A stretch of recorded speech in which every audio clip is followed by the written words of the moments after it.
Hello, friends. Oh, it's been a long time. It has, I know, mighty long time. And it's been very challenging um, to be able to find the creative space to do this. Yeah, it's been really hard. It's been really hard. It's not quite a month and a half. Gosh, thank God we're past it. Not quite a month and a half. It's not quite a year and a half um, since my son died. And when Nick died, I just unraveled. I mean, there really wasn't anything else left. You know, by that point, I had already gone through my little midlife crisis and decided I was going to switch careers, and I had good reason to. I don't regret it one bit. Yeah, God, no. Considering where I worked and what was going on, yeah, no, I'm glad I'm out of that place. But that certainly, that had nothing in comparison with the passing of my son. And I had settled down into a mindset where I thought I would have really what I always wanted, which was to be surrounded by family. I had my son, my son's girlfriend. When he passed away, he was 19. But once she turned 18, then I agreed to let her move in, because that was the thing with my son. We had a couple rules. We had rules. Nobody underage was moving in. I'm not going to have that mess. There was to be no drugs in my house other than marijuana, alcohol.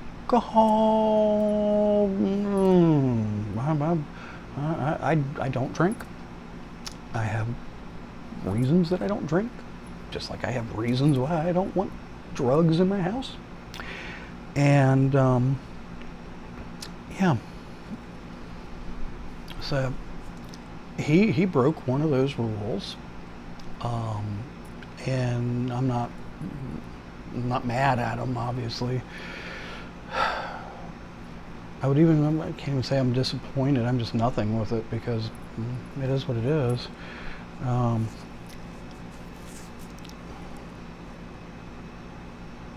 still don't know if I can do this.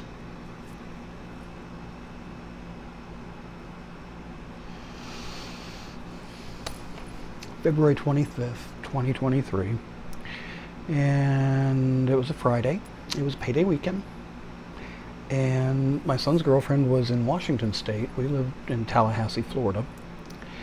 And I think he just wanted to blow some steam. Got paid.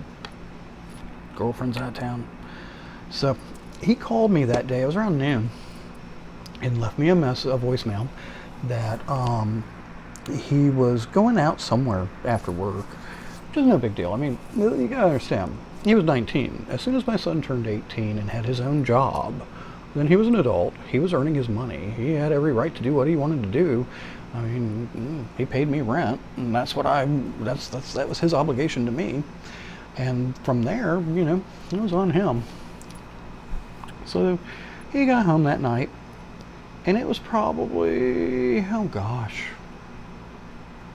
8:30, 9 o'clock. It wasn't terribly late. But he came in and talked with me, and we had a really nice conversation. He was asking me basically along the lines what I wanted for my birthday in April. And I told him that he didn't have to get me anything, that just having him was plenty for me. Which was the case. That was true. I mean, anyone who knew me in the 10 years between 6 and 16 when he was in Texas with his mom, they knew how much I loved him and cared for him. So we talked, we hugged, we told each other we loved each other. Oh my God, I'm so thankful. I'm so thankful. Because the night before that, we had had a massive fight. and I don't know how I would ever have been able to live with myself if he was dead and the last thing that we had been telling each other was to go fuck off and die. So, yeah. But that's the way life goes sometimes. And the Lord was very kind to me and blessed me in the fact that that didn't have to be my last memory. In fact, yeah, actually, my actual last memory, well, we'll get there. So, by 10 o'clock, he was in his room. And the next day, I was scheduled to work Saturday, February 26, 2022. 22. Oh, God. I still wonder what happened to Y2K. Anyways, February 26, 2022. And I ran, it was about 5 miles to the closest store from where I lived, and I went out to get a pack of cigarettes. I still smoked then. I don't now. That's an improvement, right? Life's an improvement. Growth. It's a good thing. So I ran out for a pack of cigarettes, and on the way back, I got a call from Austin. And Austin lived in the house with us. He was my son's best friend, and right before he was to graduate from high school, he got kicked out of his house, so we brought him in. And Austin said to me on the phone, we need to call 911, but I wanted to let you know first. And I told Austin, I said, I'll be home in 4 minutes. And not to call anything until I got there. When I got there, he was standing outside and just kind of pointed at the door. He didn't say anything, and I am 100% confident that that was because he just didn't know what to say in that situation. I mean, who would? So I go in the house, and I go down to his bedroom, and I open his door, and there he is, lying face first on the bed. He's in the same clothes he had on the evening before when we had talked. He still had his shoes on. He still had his cap on.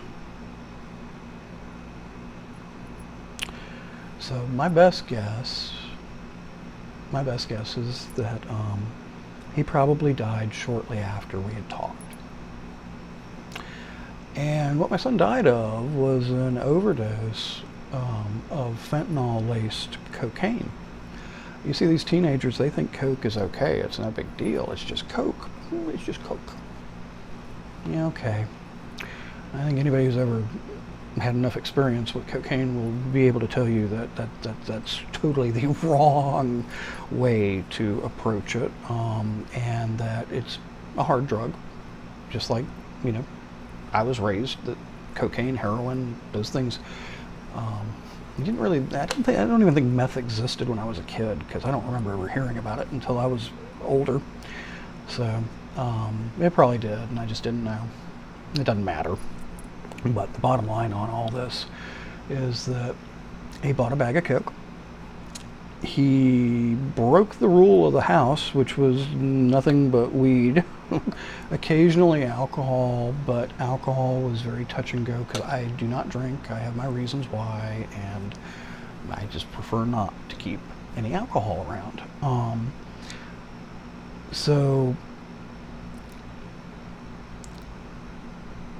I couldn't call 911. I asked Austin to do it for me, and he did. And then I had to start making the real calls.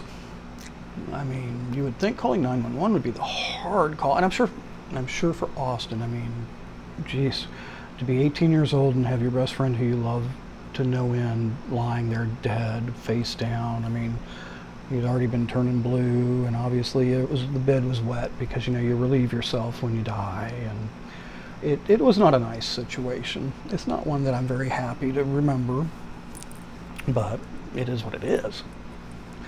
And I then had to start calling. I had to call his girlfriend in Washington State. I had to call his mother in Texas. I had to call his grandparents in Virginia. And each time I can hear myself over and over again saying the same thing. Nick is dead. And each time it was the same reaction. It's like, what? And I'd have to do it again. Nick is dead. And my life has just never been the same since. It hasn't. I know he didn't do it on purpose. We had talked about fentanyl. I know that, I'm sure he thought he was just going to do a bump of coke, have a good time alone, I guess. But yeah, it killed him. It killed him. And I didn't touch or move anything. There wasn't any point in it at then. So, once the police came, they had to go through the whole house. It took hours and hours. But, there was,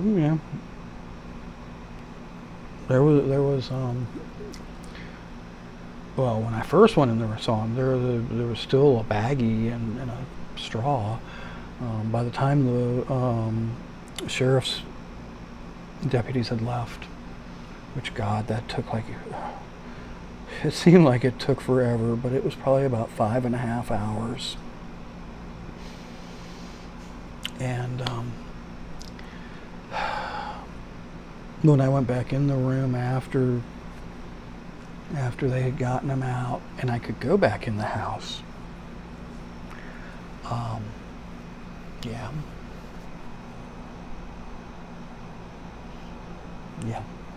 You see,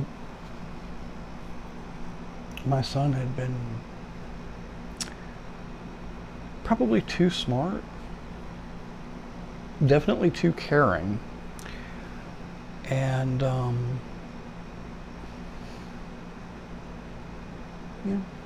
it just really hurt bad. He had drug problems, been in and out of rehab, and if you have a child that's like that, then I don't know about other people, but me, I always prepared myself mentally. I was like, oh God, there's going to be a day where I'm going to find him dead. There'll be a day where he's going to be dead on the floor. He'll be dead somewhere. You do that, or at least I did, knowing, that he's an addict. But when the time comes and it actually happens, oh my God, there's no preparing for that. There is no preparing for that whatsoever. None. So not only did I watch my 19-year-old, who had finally, gotten a real job, was, wanting to get married to his girlfriend, was doing all the things that you do in life to get going. He was actually doing really well. And it wasn't a long period. It was probably 6 months, 8 months maybe. But for those 8 months, he really, really was doing so well. And I was so very proud of him, because I tried to raise him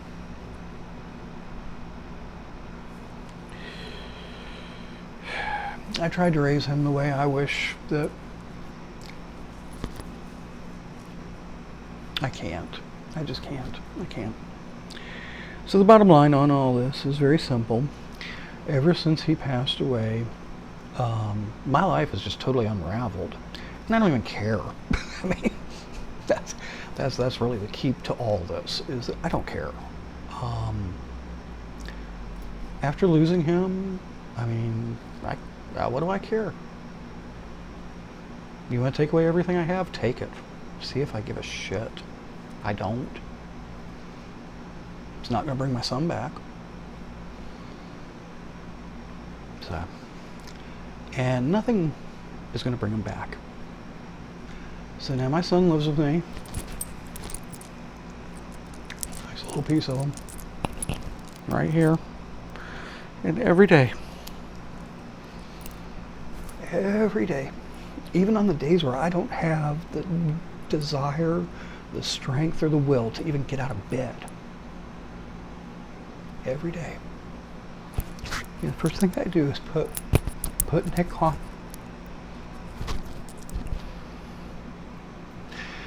Because even though he may not be here for me to love,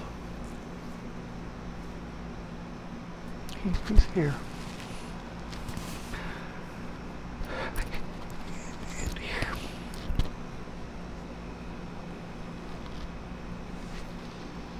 I would never wish anything like this on someone. I have tried. I've tried to find ways to move on, but it's not like that. There's no moving on.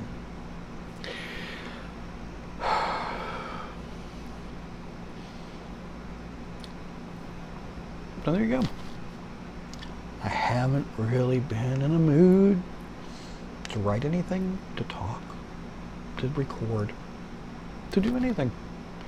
I was very fortunate. I had a good job in Tallahassee that I loved. The money wasn't the greatest, but at that point I didn't give a damn about the money. I worked someplace for the money, and that turned into a nightmare, so why the hell would I want to do that again? Pardon me. And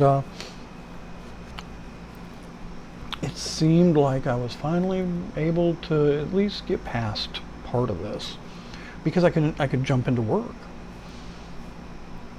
And yeah, then my dad passed away February of this year, 2023. So a few weeks ago, I moved up to my parents' house in Virginia to help my mom out, since I'm an only child. And yeah, it really has been very difficult, because everything that I was able to suppress through work, through relationships, through everything else is gone. None of that's there anymore. And now it's just me and my little mind.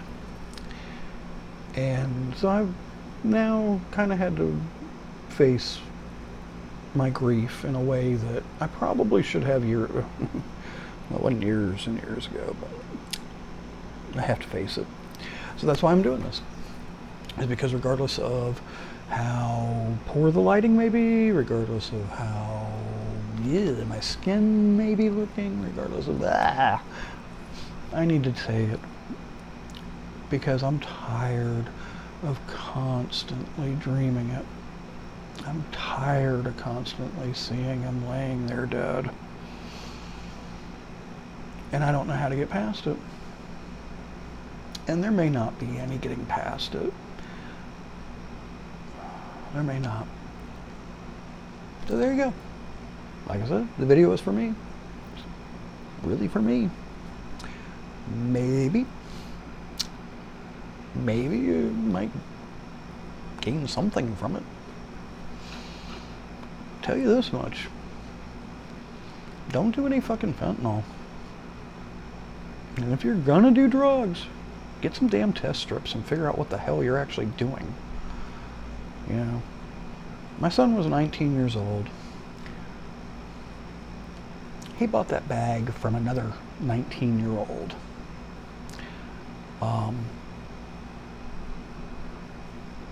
There was no... Someone asked me in the very beginning why I didn't try to go after that person or try to do something, and I was like, why? How many more lives need to be ruined? Really? I mean, how many more lives need to be ruined? I'm an old man. I mean, what do I care? You know what? I got to live a whole hell of a lot longer than my son did. And it's not fair. It's not. It's not fair every holiday. It's not fair when you see other young adults doing life. It's not fair when, well, thankfully now that I'm in Virginia and I'm out of Tallahassee, It was not fair every day when I had to drive by that goddamn funeral home on John Knox Road, um, because every time I drive by it, it would remind me of it. And I don't even know where to stop. It's not a conversation because it's one-sided. So this dictation of the joys of grief, which probably means this is as good of a place as any to end it.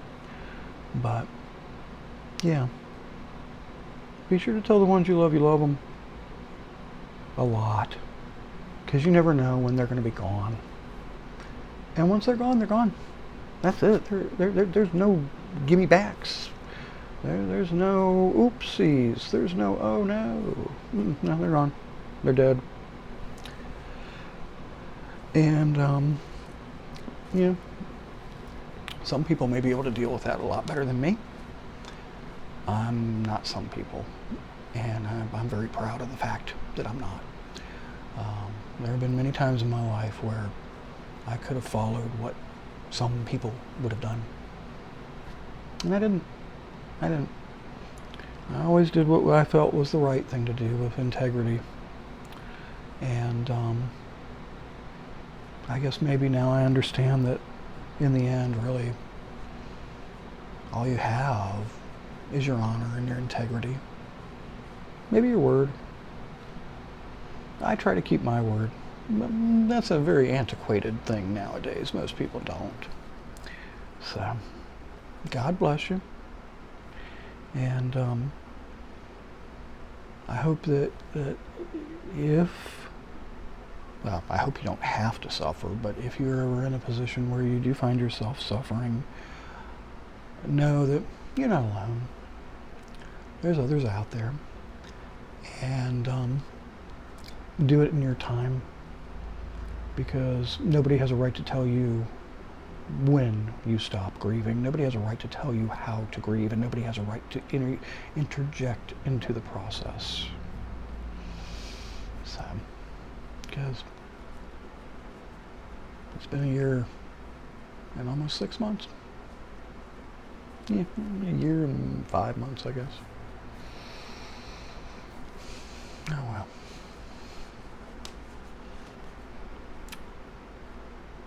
Thank you for listening.